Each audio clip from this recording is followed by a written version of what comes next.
करते हो। ओ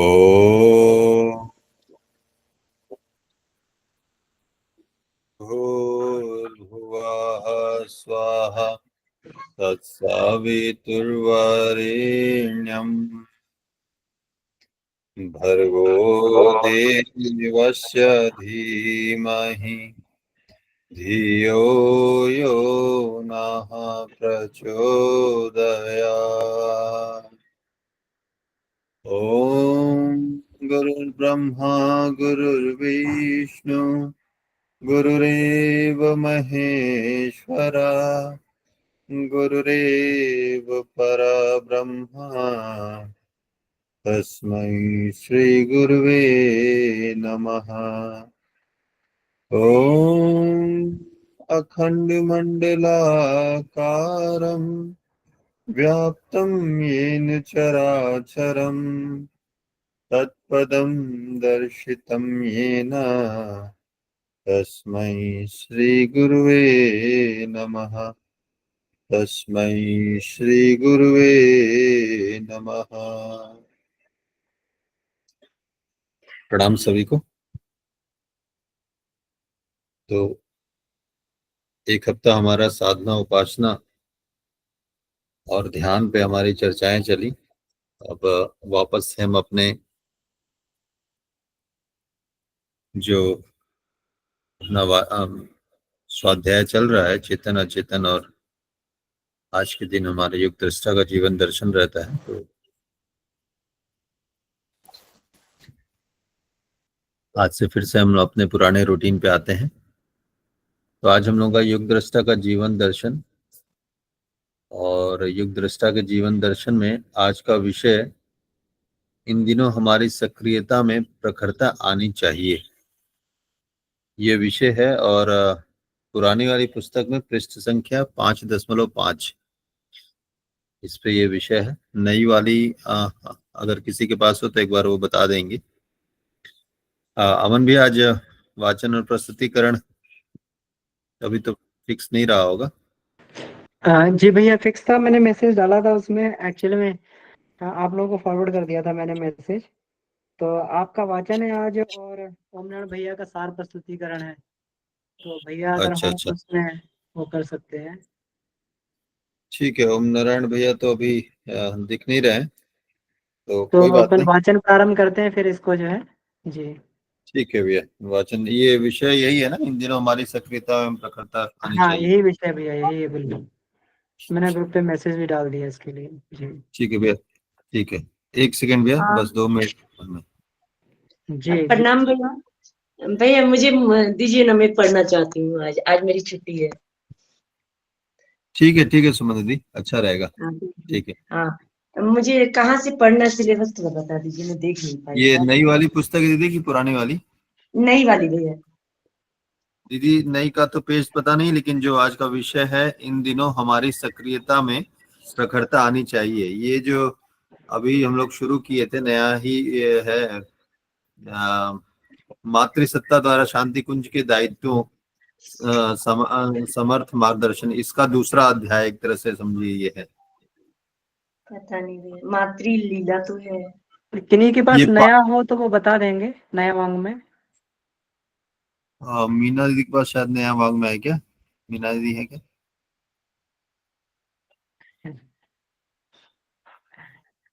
भैया पुरानी वाले में क्या है? पुरानी वाली 5.5 है मेरे में। तो मेरे पास ये 5.5 है क्या? हाँ जी। हाँ हाँ, 5.5। हाँ भैया 5.5 ही है, ठीक है। ठीक। ठीक है।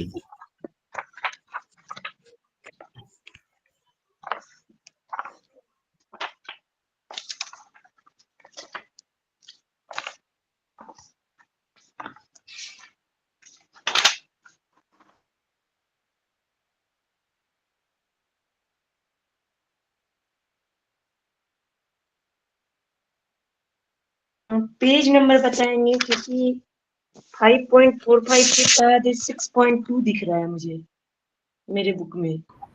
पेज नंबर दीदी बताइए भैया। दीदी पेज ना हर किताब का अलग अलग है। आप एक बार उसमें विषय सूची में जाके देख लेंगे तो ठीक रहेगा यदि। ओके ओके ओके, सॉरी भैया, डिले कर रही हूँ मैं। ठीक, विषय सूची में आप 5वें अध्याय में जाइए।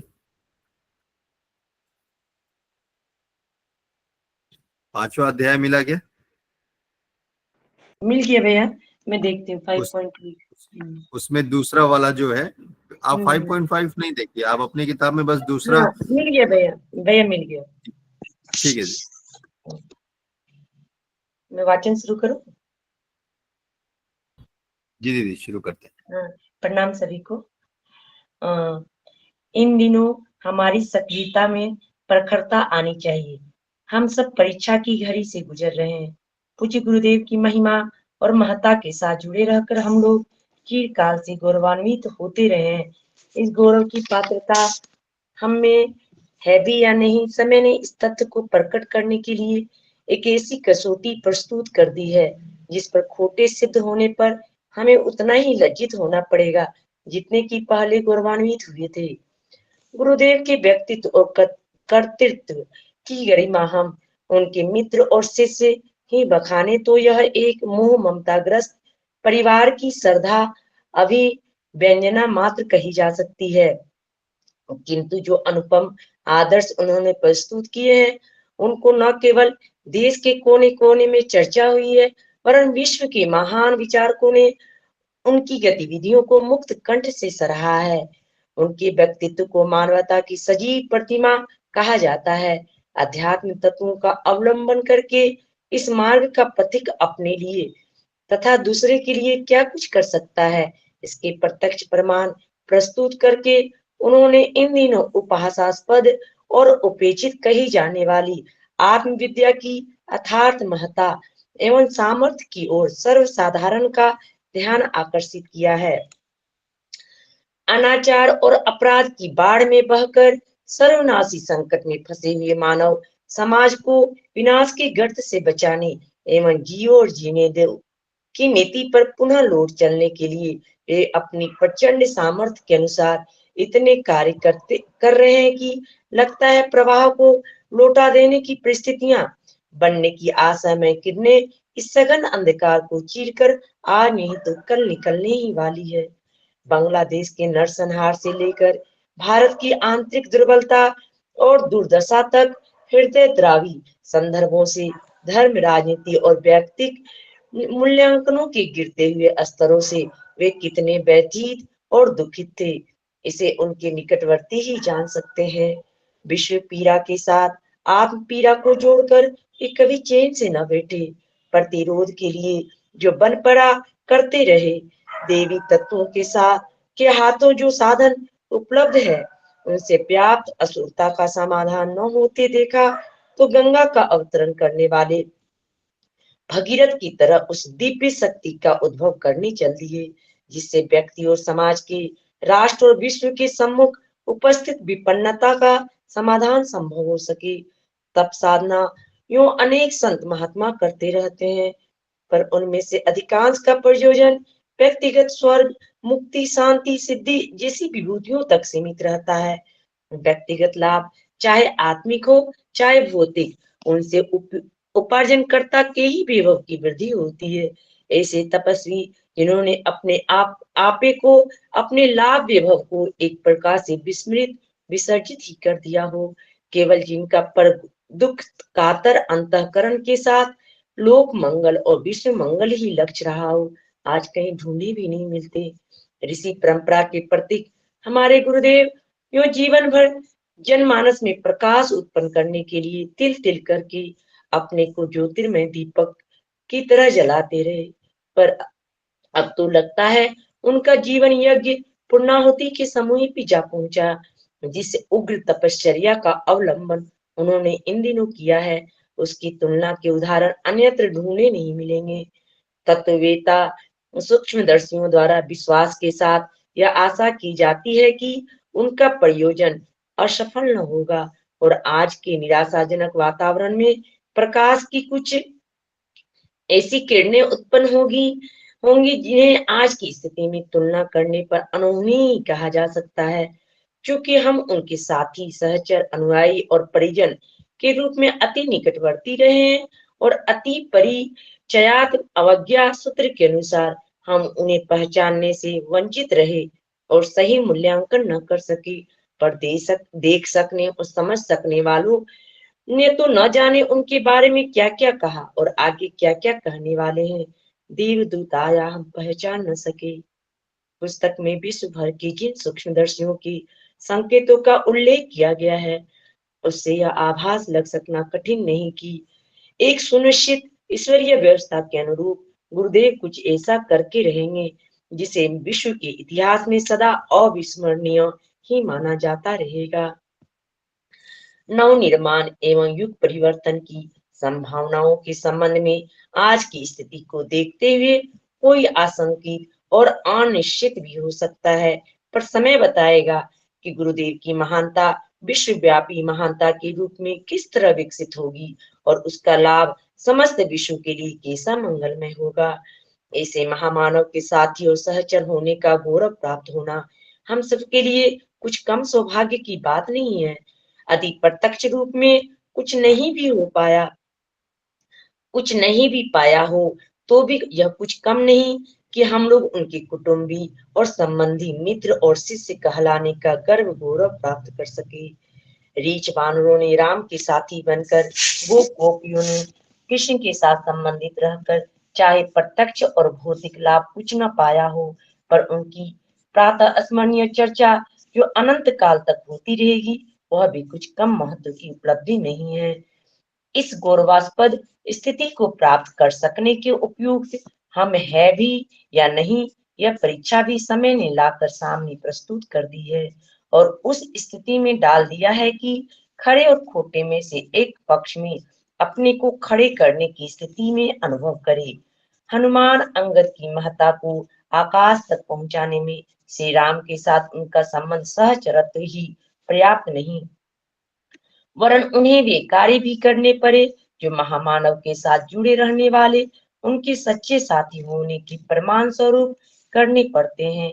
निष्ठा की परख कर्म से होती है, यूं परख के बिना छोटे सिक्के तक आगे नहीं चलते।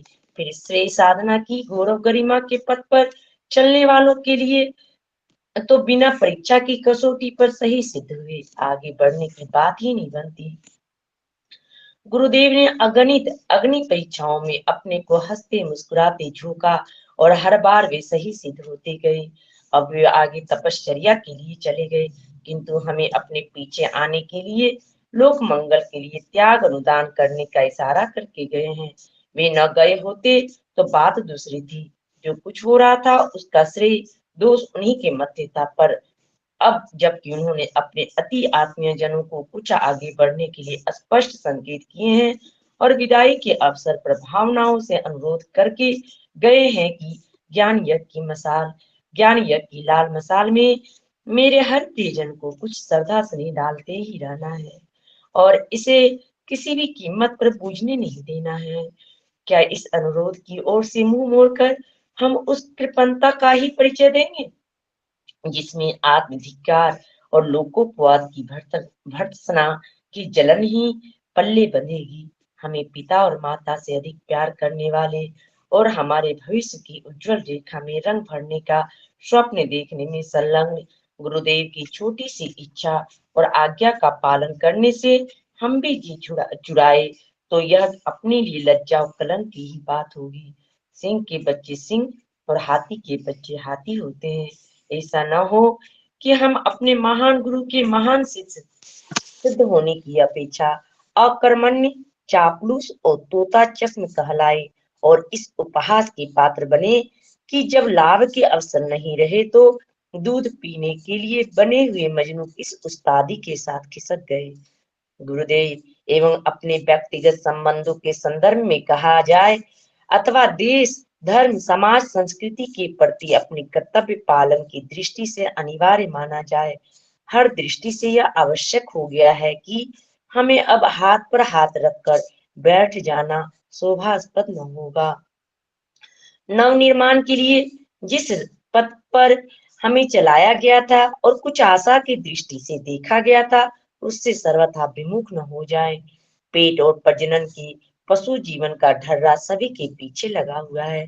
हमें उससे आगे बढ़ना होगा और समय एवं सामर्थ्य का एक अंश परमार्थ के लिए भी नियोजित करना होगा, जिस पर कि व्यक्ति और समाज का भविष्य उज्जवल अथवा अंधकारमय बनना पूर्णतः निर्भर है। चलते चलते गुरुदेव हम सब के लिए एक अनुग्रह करते गए हैं और मुड़ मुड़ कर उसकी पूर्ति के लिए अनुरोध करते गए हैं कि परिवार का एक भी व्यक्ति ऐसा न बने जो मिशन के लिए कुछ न कुछ प्रयास एवं त्याग हर दिन प्रस्तुत न करता रहे। अनुपात चाहे कितना ही छोटा क्यों न हो, पर कुछ तो इस दिशा में करते ही रहना चाहिए। व्यक्तिगत कार्यों में चाहे कितनी भी व्यस्तता क्यों न हो, पर नवनिर्माण के पुण्य प्रयोजन को भी उन्हें अति आवश्यक कार्यों में से एक गिन लेना चाहिए। और जिस प्रकार शरीर परिवार उपार्जन आदि के लिए नित्य कुछ करते ही रहना पड़ता है, उसी प्रकार गुरुदेव की भगवान की विश्व कल्याण के महान प्रयोजनों को भी अपने अनिवार्य कर्तव्यों में ही जोड़ लेना चाहिए। यदि हमारे द्वारा कुछ भी न किया जा सका तो दिव्यदर्शी गुरुदेव हम लोगों की इस अपेक्षा अवज्ञा पर दुखी और निराश ही होते रहेंगे। परम पूज्य गुरुदेव युग की पुकार एवं परमेश्वर की प्रकाश प्रेरणा को मूर्तिमान करने के लिए आए। उन्होंने स्वल्प काल में जैसा शानदार शुभारंभ श्री गणेश किया, उस प्रगति का लेखा जोखा लेने वाले सभी लोग आश्चर्यचकित है। पर कार्य क्षेत्र तो अति विशाल एवं अति व्यापक है। योजना छोटे क्षेत्रों में आरंभ ही हुई है, बनेगी तो यह विश्वव्यापी ही सजग और सजीव आत्माओं को युग निर्माताओं की भूमिका संपन्न कर सकने योग्य आत्मबल का साधन जुटाने के लिए जिस प्रचंड शक्ति की आवश्यकता है, उसे ही संग्रह करने वह हिमालय पर तप करने गए हैं। विश्वास किया जाना चाहिए कि वे भगीरथ की तरह जन मन को निर्मल कर सकने वाली ज्ञान गंगा का अवतरण कर सकेंगे। हमें आशा करनी चाहिए कि वे परशुराम जैसी उस प्रचंड परमाणु शक्ति का उद्भव करेंगे, जो अविवेक एवं अनीति भरे मस्तिष्कों को निरस्त करके दिव्य शीर्ष उगा सके। दधीची के अस्थि वज्र से वृतासुर की विश्वव्यापी असुरता का निराकरण किया गया था। हम देखेंगे कि अगले दिनों अनाचार का सघन अंधकार निराकरण करने में गुरुदेव की दीप शिखा जैसी दिव्य साधना कितनी सफल सिद्ध होती है। समय की दुरूहता को सुधारने के लिए ईश्वरीय त्रिविध शक्तियां निर्माण अभिवर्धन एवं परिष्कार का प्रयोजन लेकर ब्रह्मा विष्णु महेश की तरह युग निर्माण योजना की ज्ञान कर्म और भक्ति परक पुण्य प्रक्रिया में तत्पर हो रही है।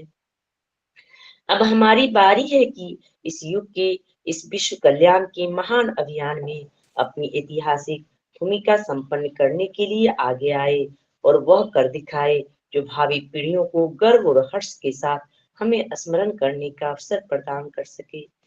भैया प्रणाम। और पढ़ना है क्या भैया?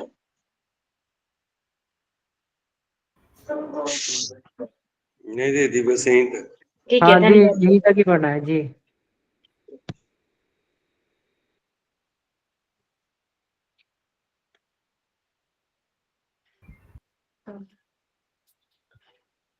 अमन भैया इसका भैया तो जुड़े नहीं है अभी। अच्छा, तो भैया कुछ आप ही रखें इसका सार, फिर इसके बाद में फिर हम लोग फिर चर्चा कर लेंगे।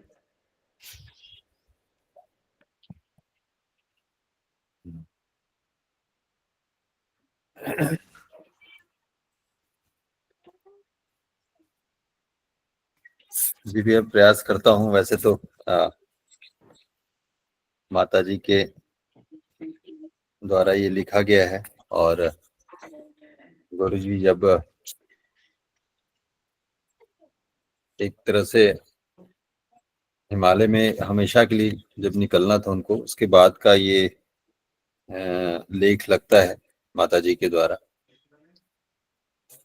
और ये लेख हम परिजनों को इंगित करके उस समय भी या आज के समय भी जो है दिशा दे रहा है और बता रहा है कि हमें क्या करना है, हम किस स्तर के मनीषी हैं, जो ऋषि हैं, उनके शिष्य हैं।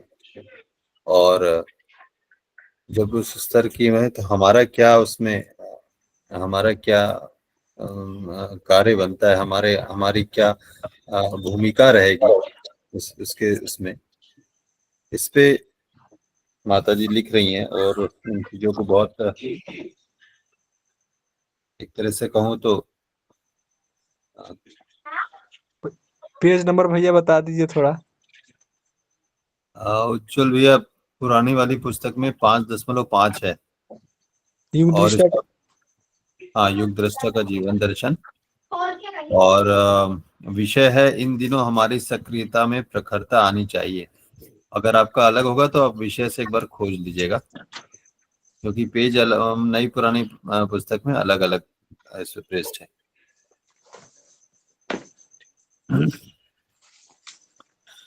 तो मैं प्रयास यही करता हूँ अमन भैया कि मैं एक एक लाइन या एक एक पैराग्राफ पढ़ के और उस पर कुछ बात रख पाऊँ। जी जी भैया। तो जो सबसे पहले जो पैराग्राफ में माता जी कहती हैं कि हम सब परीक्षा की घड़ी से गुजर रहे हैं। पूज्य गुरुदेव की महिमा और महत्ता के साथ जुड़कर हम लोग चिरकाल से गौरवान्वित होते रहे हैं। तो जब भी हमारा मार्गदर्शक, जब हम शिष्य होते हैं या कहीं अगर हम पढ़ाई कर रहे हैं किसी कक्षा में, किसी स्कूल में, किसी कॉलेज में, तो साल भर तो हमारे जो गुरुजन हैं वो हमें सारा कुछ प्रदान करते हैं, शिक्षा, उसकी ज्ञान संबंधित सब कुछ। और फिर एक समय आता है जब हमें उन सब जो प्रश्न हमारे हुआ करते थे या जो भी ऐसे डाउट होते थे, तो गुरु जी जन जो है उन चीज से निराकरण हमें दिला पाते थे। लेकिन आगे चल के फिर उस हमें हमसे प्रश्न पूछे जाते थे और हमें उसका निराकरण करना रहता था।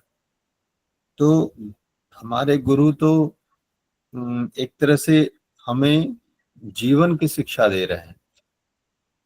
जीवन हमें कैसे जीना है, जीवन क्या है, उससे संबंधित हमें ज्ञान दे रहे हैं।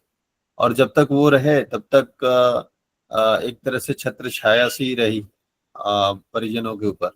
और हमेशा उनके मार्गदर्शन में एक आश्वस्तता बनी रहती है। जैसे हमारे बड़े हमारे साथ होते हैं तो हम बहुत ही आश्वस्त रहते हैं कि वो तो हैं, तो चिंता नहीं रहती, हम अपना करते चलते। लेकिन जब वो हमारे साथ नहीं है और जब हमें अपने पैरों पे बढ़ना होता है, तब वो परीक्षा की घड़ी होती है। तो कोई उसी चीज को यहाँ माता जी इंगित कह रही हैं कि गुरुदेव अब हिमालय जा चुके हैं, अब उनके कार्यों को और उनकी दी हुई शिक्षा के अनुसार हम अपने जीवन को और उनके उद्देश्यों को कैसे उस दिशा में लेके चल सकें, इसके लिए ये परीक्षा की घड़ी भी कह रही हैं।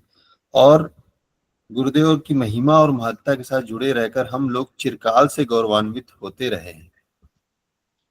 चिरकाल तो यहाँ माता जी कह रही हैं, तो मुझे लगता है कि कई जन्मों की बात अगर हम उसको लें तो कि हर जन्म में जो भी गुरु के हमारे जन्म हुए, जो भी हम मानते हैं, हम ये भी मानते हैं कि वही राम वही कृष्ण वो थे और उस समय से जो है किसी न किसी रूप में हम उनके साथ रहे हैं। तो ये एक गौरवान्वित जैसा महसूस होता है।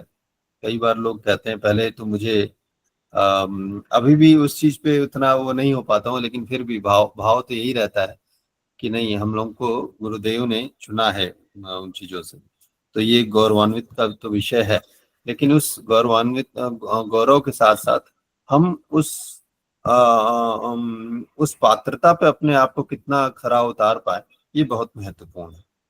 इन गौरव की पात्रता हम में से भी हमें भी या हम में है भी या नहीं, समय ने इस तथ्य को प्रकट करने के लिए एक ऐसी कसौटी प्रस्तुत कर दी है जिस पर खोटे सिद्ध होने पर हमें उतना ही लज्जित होना पड़ेगा जितना कि पहले गौरवान्वित हुए थे। तो ये बहुत ही एक वो है कि हम ठीक है, आज गुरु जी हैं या कहीं भी हम लोग उनके सारे निकल जाते हैं कि हमारे गुरु इस स्तर की जो है रहे हैं, युग दृष्टा रहे हैं। इतने जो है लेखों का, इतना लेख उन्होंने अपने जीवन में लिखा, इतना बड़ा जो है परिवार उन्होंने खड़ा किया, इतने लोगों को जोड़ा, ऐसे ऐसे दर्शन। और अगर देखा जाए गुरु जी की जो कार्य हैं, तो मैं जो आंकता हूँ, माता जी आगे लिखी हुई है कि हम लोग तो उनके शिष्य हैं, तो हो सकता है कि भाव में बह के हो गए, तो लेकिन मैं जो इस चीज को आंक पाता हूँ कि इस समय के, इस युग के, या पहले के भी युग में तौलना हमें नहीं चाहिए, लेकिन ऋषि स्तर से जिस स्तर का इन्होंने काम किया है, उस स्तर का अभी तक अभी तक कोई नहीं हुआ है। व्यास की तरह इन्होंने इतनी जो है ग्रंथों की रचना की, और इतना बड़ा परिवार खड़ा किया, इतने लोगों को जोड़ा, ये अपने आप में बहुत बड़ा काम था। तो इसीलिए इन्हें व्यास की उपाधि भी दी गई। तो उसमें से कितना अंश या किसी भी अंश में हम लोग अपने आप को अगर कुछ कर पाए, तो हमें वो गौरव जो उनके साथ जुड़ के या उनका नाम लेके महसूस होता है, हम अगर अपने में उस चीज को बना पाए, तो वो गौरव और भी बढ़ जाएगा। और अगर उस चीज को हम अपने जीवन में नहीं उतार पाए, और केवल ये स्वाध्याय, ये साधना, जितनी भी चीजें हैं, ये अगर केवल एक तरह से कहूँ हमारा मानसिक क्रीड़ा तक रह गया, तो फिर लज्जित होना पड़ेगा हमें कहीं ना कहीं। तो हमें बहुत जरूरी है कि हम उसको अपने व्यवहार में, अपने जीवन में कैसे उतार पाए इन दर्शन को और गुरु गुरु के ज्ञान को। इसके लिए बहुत सूक्ष्म दृष्टि अपने अपने अपने पे बहुत रखनी है, सूक्ष्म दृष्टि।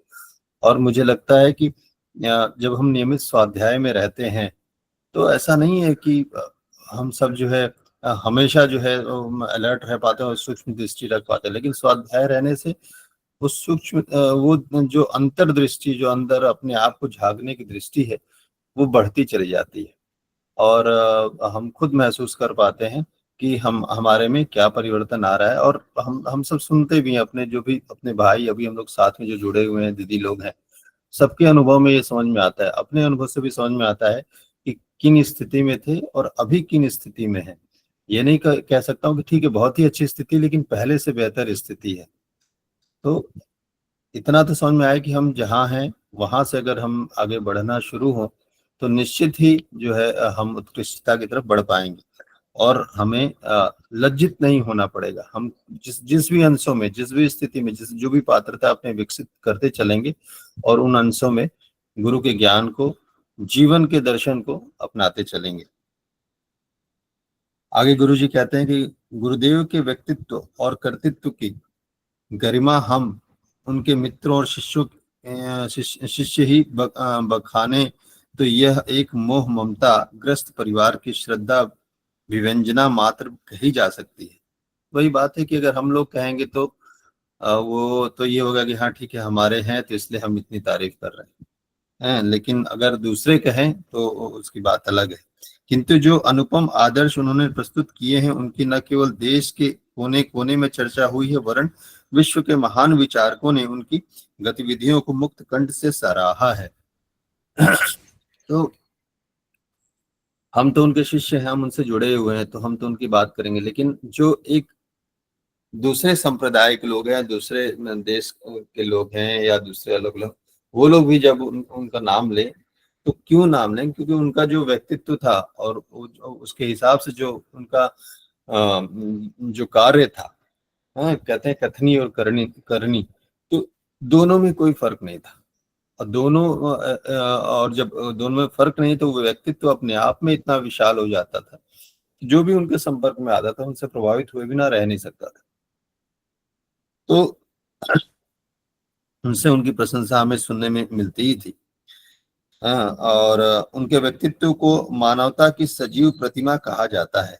अध्यात्म तत्वों का अवलंबन करके इस मार्ग का पथिक अपने लिए तथा दूसरों के लिए क्या कुछ कर सकता है, इसके प्रत्यक्ष प्रमाण प्रस्तुत करके उन्होंने इन दिनों उपहासास्पद और उपेक्षित कही जाने वाली आत्मविद्या की यथार्थ महत्ता एवं सामर्थ्य की ओर सर्वसाधारण का ध्यान आकर्षित किया है।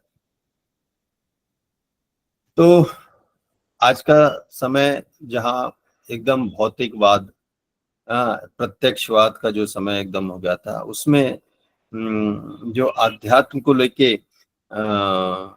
एक तरह से कहूँ कि चाहे अध्यात्म की अभी बात हो रही, तो अध्यात्म को क्यों, अध्यात्म में जो करप्शन आ गया था, जो अलग अलग ढोंगियों इन सब की वजह से, जो जिसकी वजह से अध्यात्म इतना बदनाम हो गया था इन सब चीजों को, तो उसको गुरुजी ने कितनी, जैसे प्रत्यक्षवाद का क्या सिद्धांत है कि जो भी हम देख पा रहे हैं, या जैसे आज का विज्ञान कोई भी चीज प्रैक्टिकल करता है तभी उस चीज को मानता है, उसी तरह गुरुजी ने अपने जीवन में उसको अपना के और उसका जो है उदाहरण प्रस्तुत किया। तो उसको, उस आत्मविद्या की यहाँ पे बात हो रही है कि उस आत्मविद्या की यथार्थता, महत्ता एवं सामर्थ्य की ओर सर्वसाधारण का ध्यान आकर्षित किया। भौतिकवाद बढ़ने से जो स्थिति आज हो रही है, या कई दशकों से ऐसी होती जा रही है, उसका समाधान तो हम पढ़ते भी आ रहे हैं। चेतन अचेतन में गुरुजी ने कितने उदाहरण के साथ, कितने ऐसे वैज्ञानिक हैं, ऐसे शोधकर्ता हैं और चिकित्सक हैं जो बता रहे हैं कि मतलब कैसे आप इन चीजों से निदान पा सकते हैं, क्योंकि दवा उसका कोई समाधान है ही नहीं। तो ये विचार, ये चिंतन, ये तभी हमारा परिवर्तित हो पाएगा जब हम आत्म केंद्रित हो पाएंगे, और आत्म केंद्रित बिना आत्मविद्या के नहीं संभव है। ना उस, और जब तक वहां पे नहीं आएंगे हमें उसका हल मिल नहीं सकता, हमें उसकी दिशा मिल नहीं सकती, और हम अपनी इन चीजों में उलझे ही रहेंगे। तो इन चीजों को गुरुजी ने बहुत ही इतने सुलझे हुए ढंग से, अपना जीवन तो उन्होंने एक तरह से उदाहरण रूप में प्रस्तुत किया ही, और उसके साथ साथ अपने लेखों को इतनी सरलता से गुरुजी लिख देते हैं, या माता जी का लिखा हुआ है कि उस पे जब प्रस्तुतिकरण की बारी आती है सोचा जाता है क्या इसमें और क्या प्रस्तुतिकरण किया जाए, और क्या इसमें बात रखी जाए। जितनी सरलता से बात गुरुजी ने लिख दी है, और उसको समझना ज्यादा आसान है। पता नहीं अपनी इतनी स्थिति है कि नहीं कि उसको इस स्थिति में इतने सरलता से सबके सामने रख पाया जाए। लेकिन फिर भी हम लोगों का प्रयास यही है कि प्रस्तुतिकरण का एक प्रयास ये हम लोग था कि ठीक है, हम चीजों को हम सब समझ रहे हैं, लेकिन साथ साथ हम सब अपने आप को किन स्तरों तक विकसित कर पाए, अपनी बातों को रख पाए, इसका भी अपना अभ्यास अगर बनेगा तो हम उन्हीं के कार्यों को और भी आसानी से कर पाएंगे। तो ये बात एक मैं अलग से आ गया, जो बात आई तो मैं इस बात को रखा कि प्रस्तुतिकरण का क्या महत्व है कि अपनी बातों को कक्षा में रखने का। तो ये सब चीजें बहुत जरूरी रहती है। तो ठीक है, आगे बढ़ते हैं हम लोग। अनाचार और अपराध की बाढ़ में बहकर सर्वनाशी संकट में फंसे हुए मानव समाज को विनाश के गर्त से बचाने एवं जियो और जीने दो की नीति पर पुनः लौट चलने के लिए वे अपनी प्रचंड सामर्थ्य के अनुसार इतने कार्य कर रहे हैं कि लगता है प्रवाह को लौटा देने की परिस्थितियां बनने की आशामय किरणें इस सघन अंधकार को चीरकर आज नहीं तो कल निकलने ही वाली है। एक मैं आचार्य अरविंद के बारे में कुछ साल पहले जाना इन्हीं से, जब मैं चेतना की शिखर यात्रा पढ़ रहा था, तो उसमें कहीं एक ऐसा प्रसंग आया था, और उसमें लिखा हुआ था कि आचार्य अरविंद की जो तपस्या की वजह से जो ऊर्जा, जो चेतना प्रकट हुई थी, उसकी वजह से इतने एक समय में इतने क्रांतिकारी पैदा हुए, ऐसे लोग जो पैदा हुए जो एकदम झकझोर के रख दिए। और ये उनको अनुभव हो गया था, क्योंकि खुद एक क्रांतिकारी थे, लेकिन उनको समझ में आ गया कि इससे कुछ होगा नहीं, तो वो जो है शांत एकदम एक वेस्ट बंगाल में कहा जाके वो बैठ गया था, वहां एकदम जो है तपस्या में रहे, और उनकी तप की ऊर्जा से ऐसी ऐसी आत्माएं उत्पन्न हुई, और एकदम जो है इसके लिए, स्वतंत्रता के लिए जो है एकदम झकझोर के रख दिया, और हमारा देश जो है स्वतंत्र हुआ। वहां हम पढ़े कि अच्छा, जब पढ़ रहे थे तो ये हुआ कि मतलब ये जो ऋषि सत्ताएं हैं जो ये लोग हैं, तो ऐसे ऐसे वो लोग कैसे कैसे किनके माध्यम से कैसे कैसे कार्य करा लेती हैं, कैसे कैसी चीजें होती हैं। तो उस समय तो पढ़ भी रहे थे, और उतना अपने आप को भी विश्वास दिलाने के लिए मशक्कत करना पड़ रहा था कि ऐसी बात है या ऐसा है। लेकिन आज कई साल हो गए उसको पढ़े, लेकिन उस चीज का अब समझ में आता है कि कितना महत्व है।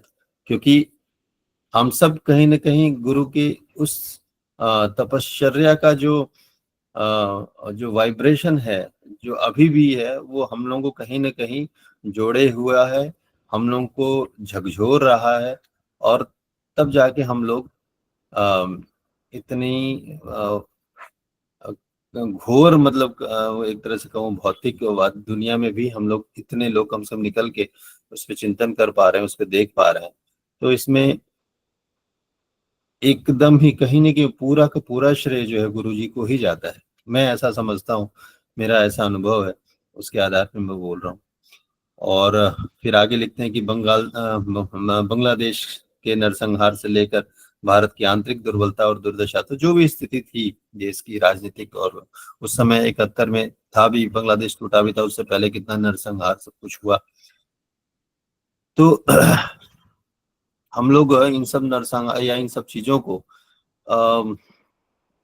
अभी भी, खैर मैं इस चीज से जूझता हूँ। हम लोग जो है संप्रदाय के चश्मे से देखने लगते हैं, और उन सब चीजों को बहुत कट्टरता भी आने लगती है। लेकिन जब गुरु जी को पढ़ते हैं, जब उनकी आत्मविद्या की बातों को पढ़ते हैं, तो जैसे लगता है कि ये कैसा दो राहों सा हो जाता है अपने।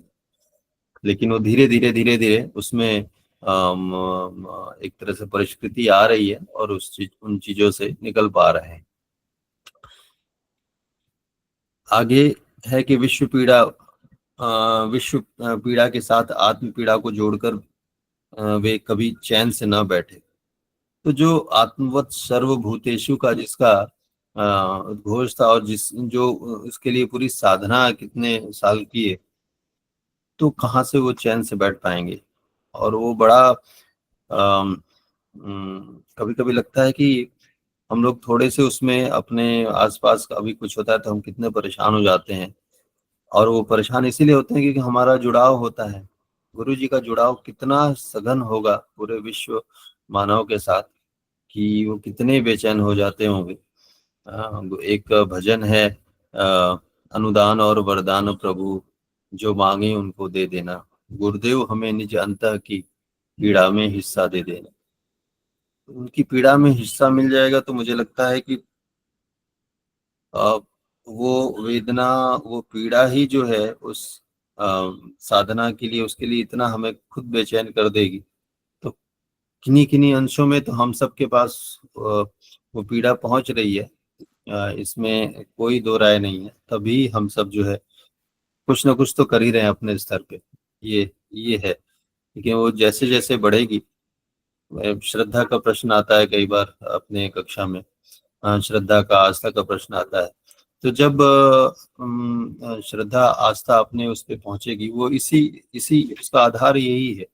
जब उस चीज को हम अनुभव कर पाएंगे, उनकी पीड़ा को, उनके भाव को, तो अपने आप ही वो विकसित होती चली चली जाएगी। दैवी तत्वों के हाथों से जो साधन उपलब्ध हैं, उनमें व्याप्त असुरता का समाधान ना हो तो देखा तो गंगा का अवतरण करने वाली भागीरथ की तरह उस दिव्य शक्ति का उद्भव करने चल दिए, जिससे व्यक्ति और समाज के, राष्ट्र और विश्व के सम्मुख उपस्थित विपन्नता का समाधान संभव हो सके। तो भागीरथ जब गए थे अपने कितने पूर्वजों की जो है मुक्ति के लिए, इतना बड़ा उन्होंने तप किया गंगा का अवतरण के लिए। तो आज की भी स्थिति उससे और विषम है। आज जो है हम सब में, जो मानव समाज में, उसमें इतनी असुरता विचारों में छा गई है। उन विचारों को विचारों से ही काटा जा सकता है, और उसका प्रवाह कितना सघन किया जा सके, वो गुरुजी ने वही समझा, वो उस तप से ही किया जा सकता है, उस तप से ही उसको बल दिया जा सकता है। और इसीलिए हम लोग को पिछले इन अध्यायों में भी, युग दृष्टा का जीवन दर्शन में और चेतना चेतन में भी इस चीज का अनुभव हमें हुआ है कि गुरुजी हमें उपासना, आराधना, साधना और स्वाध्याय, इन चारों चीजों पे बोले। कब एकदम हमें जो है केवल उपासना में किसी पुरस्चरण की किसी उसमें ज्यादा नहीं उसमें फंसना है। जो उससे लाभ होगा वो खुद उसको प्रदान कर देंगे। तो प्रदान वो कहाँ से करेंगे? बिना, अगर उनका तप नहीं रहेगा तो कैसे प्रदान प्रदान कर पाएगा कोई? तो हमें लगता है, मुझे तो लगता है कि वो केवल शरीर ही छोड़े हैं, वो तप में अभी भी रत है। और वो आज भी हिमालय ऋषियों के साथ उनका है, और वहां पे आज भी वो तप में है। और वो तप का बल उन सब को प्राप्त होता है जो लोक मंगल के कार्य में जुड़े हुए हैं, जो कि समस्त विश्व की पीड़ा कैसे हरी जा सकती है।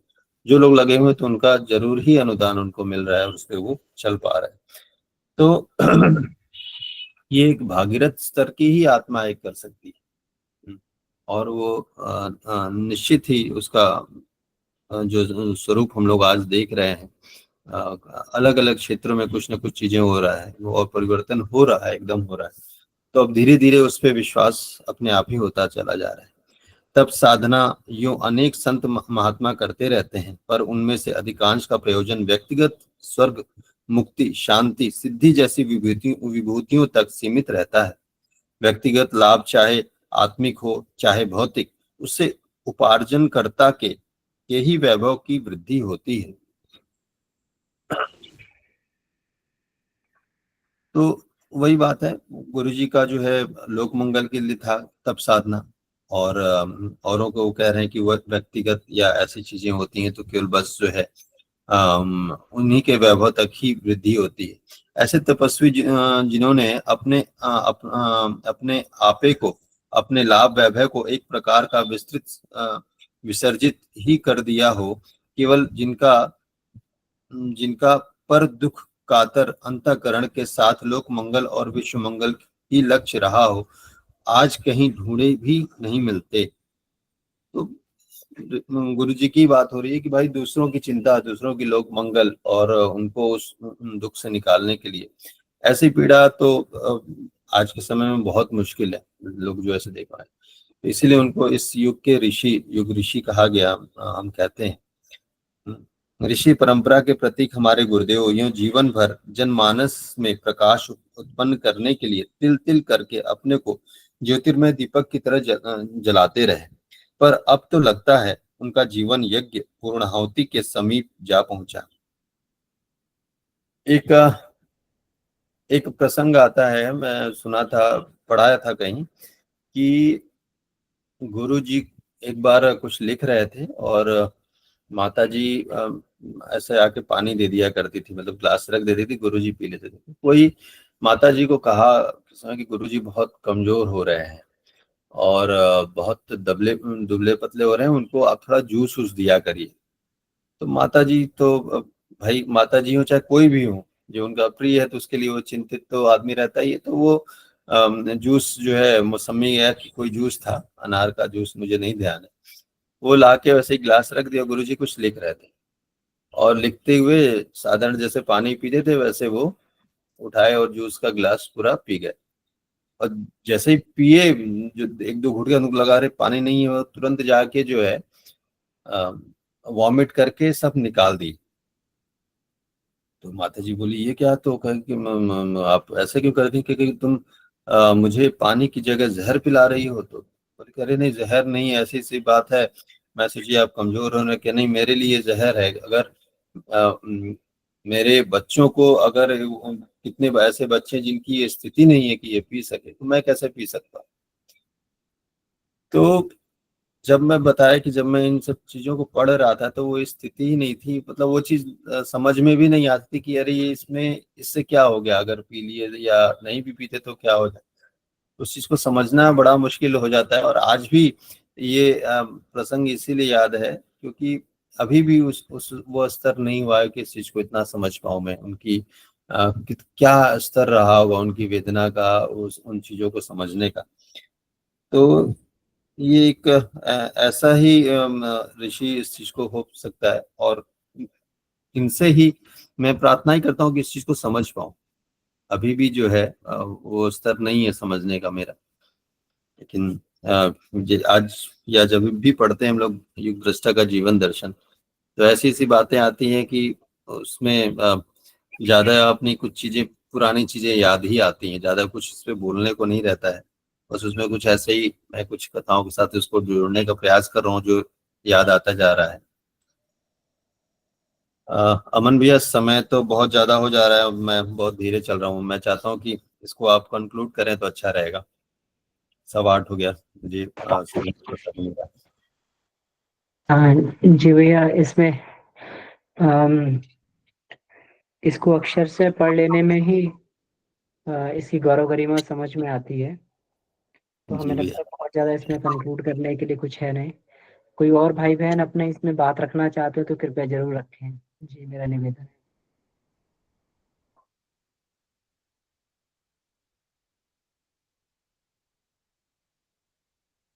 जी मनोज भैया जी। जी, सभी को प्रणाम भैया। परसों भैया ने बहुत सुंदर बात रखी, जो संतरे का जूस के बारे में मैं भी पढ़ा था, और पढ़ने के बाद में जो गुरुदेव ने जो उसको बाहर कर दिया, कहा कि नहीं नहीं, क्योंकि गुरुदेव की जो पीड़ा थी, जो उन्होंने, वो हम लोग भी अनुभव करते हैं जब प्रैक्टिकल में उतरते हैं, कि जब हम अपने भाइयों के साथ में कहीं कोई कार्य कर रहे हो, और खाने का बात होता है, तो हम चाहते हैं कि जो सभी भाई जो खा रहे हैं वही खाना हम भी लें। जैसे उस तरह का जो है, जैसे बाबूजी के यहाँ हम लोग जाते हैं, तो जितने भी हम लोग रुके हुए थे, सभी एक ही भोजन ले रहे थे, चाहे जिस लेवल का कोई हो, कोई डॉक्टर भी है, इंजीनियर भी है, एक साधारण भी है, लेकिन सभी की एक ही भोजन था। वही दाल लेना था, जो हम लोग 12 बजे लेते थे, शाम को दलिया था। तो ये सब चीज देख के हमको यही लगा, और गुरुदेव को भी शायद यही महसूस हुआ होगा कि जो बाकी लोग, गुरुदेव उसमें चर्चा भी किए थे, जो ये बाकी माता जी से बोले कि देखो सभी लोग छोड़ के घर द्वार मेरे पास आए हुए हैं, और सभी रूखी सूखी रोटी खा रहे हैं, और मैं संतरे का जूस लूंगा तो मुझे कैसे हजम होगा ये जूस। तो गुरुदेव की अंतः प्रेरणा थी कि जैसे जो सभी ले रहे हैं वही हम ले, लेकिन ऐसा आजकल होता नहीं है। आजकल तो जो है बहुत लोग है कि बाकी लोग को ध्यान नहीं देते, अपने बहुत सारा चीज लेते हैं, लेकिन अपनी टीम के मेंबर को, एक गुरुदेव की जो अंतः पीड़ा थी, आज हम लोग अनुभव भी करते हैं। बाबूजी के यहाँ हम लोग गए थे तो वहां भी अनुभव हुआ, जो एकदम समान जीवन हम लोग जी रहे थे, फिर भी इतनी आनंद आ रहा था, जैसे लग रहा था कि ये मैं यही जीवन हमेशा हम लोग जिए, यहीं पर रह जाए। तो इस तरह से अनुभव हो रहा था। तो जी भैया, यही रखनी थी। बड़ी सुंदर टॉपिक प्रसन्न भैया ने इसकी चर्चा की। धन्यवाद भैया।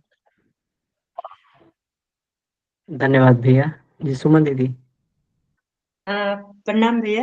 मैं एक बात, मतलब मैंने पढ़ा है कभी, गुरुदेव बोला करते थे, गायत्री परिवार की ना समस्याएं बहुत कम है, तुम लोग आ जाते हो और अपनी समस्याएं बोलते हो। मुझे 600 अरब जनसंख्या को देखना है। इस दृष्टांत में भी गुरुदेव के माता जी ने यही लिखा है, पूरे विश्व व्यवस्था को आमूल चूल परिवर्तन करना है।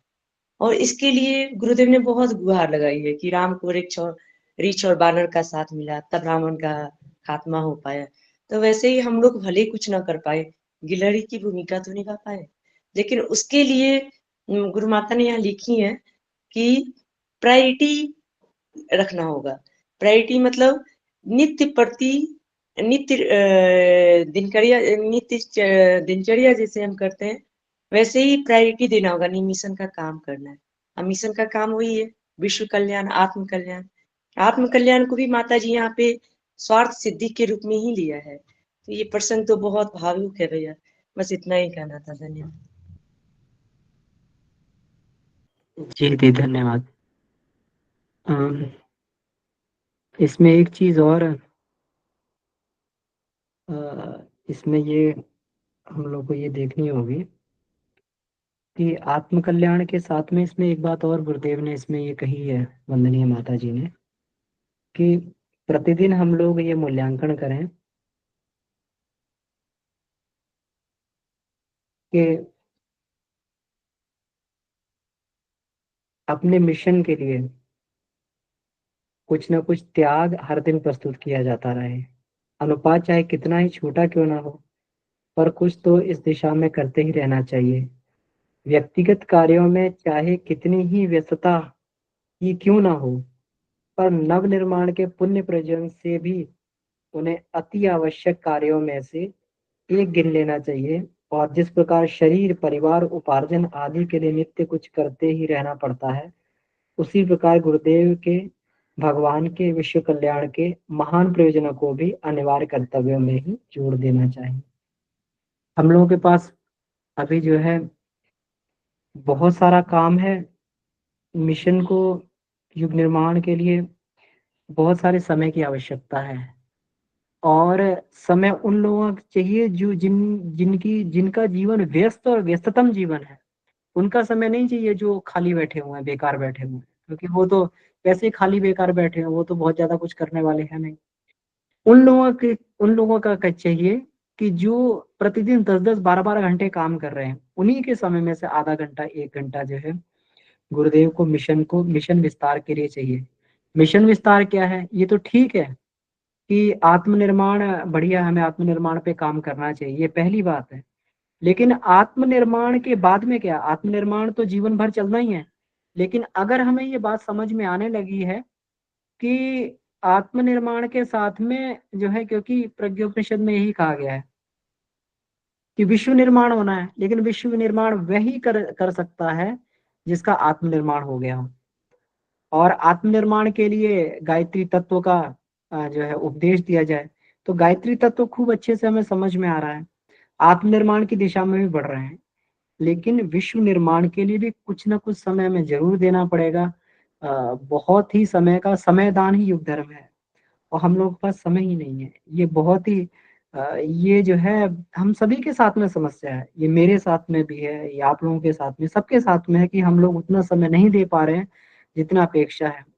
जिस तरीके से गुरुदेव कहते थे कि हमने जीवन में खेती का काम किया, अब हम फायर ब्रिगेड का काम करेंगे। जैसे गुरुदेव, फायर ब्रिगेड का काम क्या होता है? आग बुझाने को होता है, तो गुरुदेव चले गए आग बुझाने के लिए, सूक्ष्म में लड़ने के लिए चले गए।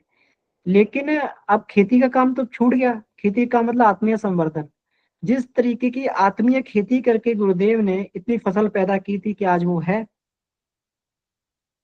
क्या उतना आत्मीयता आज दिखाई देती कहीं पे? चाहे वो हमारा गायत्री परिवार हो, चाहे कोई संस्थान हो, चाहे कहीं पर भी हो, क्या वो खेती हम कर पा रहे हैं? आत्मीयता संवर्धन के लिए हमें समय चाहिए होगा, समय निकालना होगा अपने परिवार को बांध के रखने के लिए, उसको बड़ा करने के लिए हमें नित्य निरंतर समय देना होगा। नहीं तो इसके अलावा कोई भी, क्योंकि यही गुरुदेव हमसे चाहते थे। जो गुरुदेव ने लिखा है कि इसमें इसमें कहा है कि विदाई के अवसर भावनाओं से अनुरोध करके गए हैं कि ज्ञान यज्ञ की लाल मशाल में मेरे हर प्रियजन को कुछ श्रद्धा स्नेह डालते ही रहना पड़ेगा, और किसी भी कीमत पर बुझने ना देना पड़ेगा। तो इसके लिए कुछ ना कुछ श्रद्धा और स्नेह की आहुति हमें प्रतिदिन देनी पड़ेगी, और प्रतिदिन जो है कुछ ना कुछ हमें अपने गुरु के लिए अर्पित करके, मूल्यांकन करके देखना पड़ेगा कि हम आज कुछ कर पाए, आज कुछ आत्मीयता विस्तार के लिए, परिवार के विस्तार के लिए, परिवार के कल्याण के लिए हम कुछ कर पाए। तो इसका मूल्यांकन हमें प्रतिदिन करना चाहिए। जी, हम सभी को करना चाहिए, मुझे भी करना चाहिए, भाइयों को भी करना चाहिए, बहनों को भी करना चाहिए, सबको करना चाहिए। जी, जी। उज्जवल भाई, आपका हैंड रेस था, आप कुछ कहना चाह रहे थे।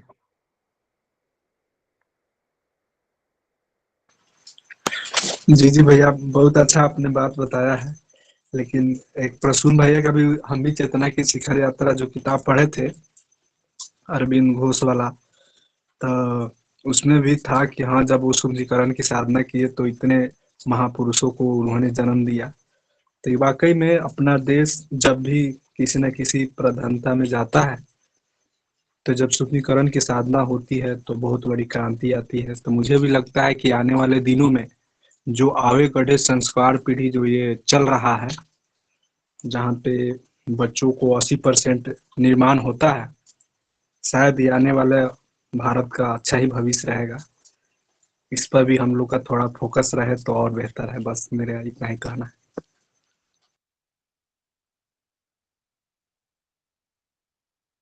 जी भैया, धन्यवाद।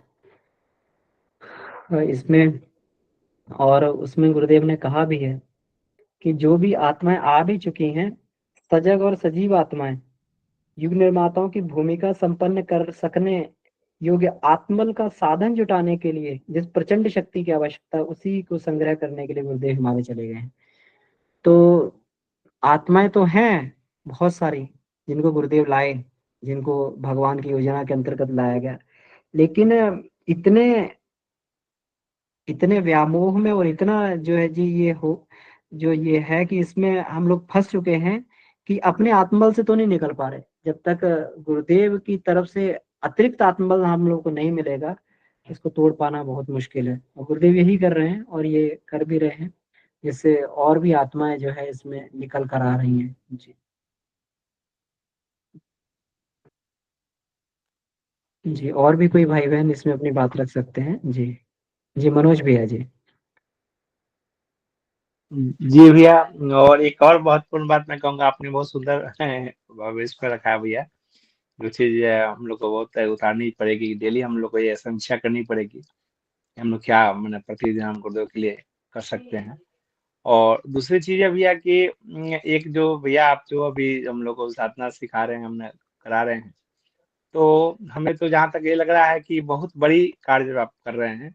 कि गुरुदेव भी कहा करते थे कि बेटा कोई पूछने जाता था कि क्या करे गुरुदेव, तो कहते बेटा क्या करे मत पूछो, क्या बने, पहले बनो, पहले क्या बनना है। तो बनने वाला जो चीज है भैया, इस साधना का बहुत बड़ा रोल अदा कर रहा है। जैसे हम लोग का दिख भी रहा है कि जैसे हम लोग जो आपके साथ जुड़े हुए हैं और जुड़ने के बाद जो स्वाध्याय में जुड़े, साधना में जुड़े, तो सभी का ये अनुभव है, जो भी इस भाई इसमें होंगे, जो उनमें काफी परिवर्तन हुआ है। जैसे लगा है कि ये हमारा अपना चिंतन में विचार में काफी परिवर्तन हो रहा है। तो इससे तो हो रहा है कि अगर हम कुछ बन जा रहे हैं, तो हमारा जो कार्य जो करेंगे वो बहुत प्रभावी कार्य होगा। और अरविंद घोष का भी वह जो उनका सपना था, बड़े बड़े ऋषियों का भी सपना हम लोग पूरा कर सकेंगे।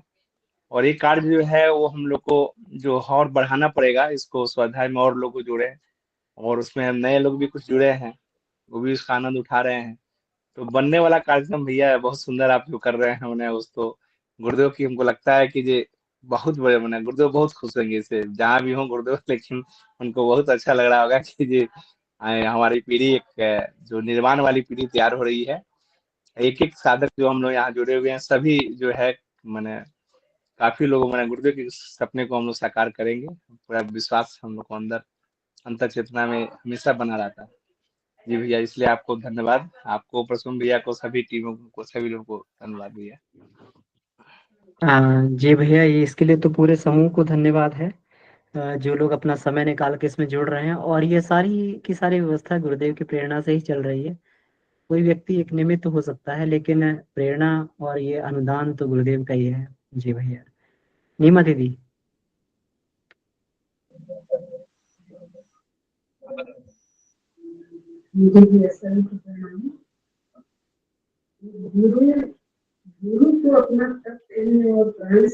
जी, इसमें थोड़ा आवाज स्पष्ट नहीं आ पा रही है दीदी। नीमा दीदी, आपकी आवाज स्पष्ट नहीं आ पा रही है। हाँ भैया, अब आ रही है? अब आ रही है दीदी। हाँ, वो ब्लूटूथ था भैया ना, तो इसके। अब आ रही भैया, सभी को प्रणाम।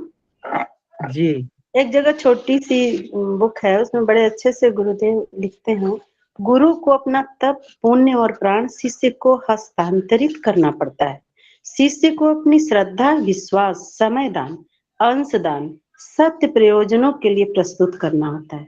पूज्य गुरुदेव को उनके महागुरुदेव ने जो अजस्र अनुदान दिया है, उस पूंजी को पूज्य गुरुदेव ने भी उन्हीं शर्तों पर हस्तांतरित किया है जिस पर कि उन्हें मिला है।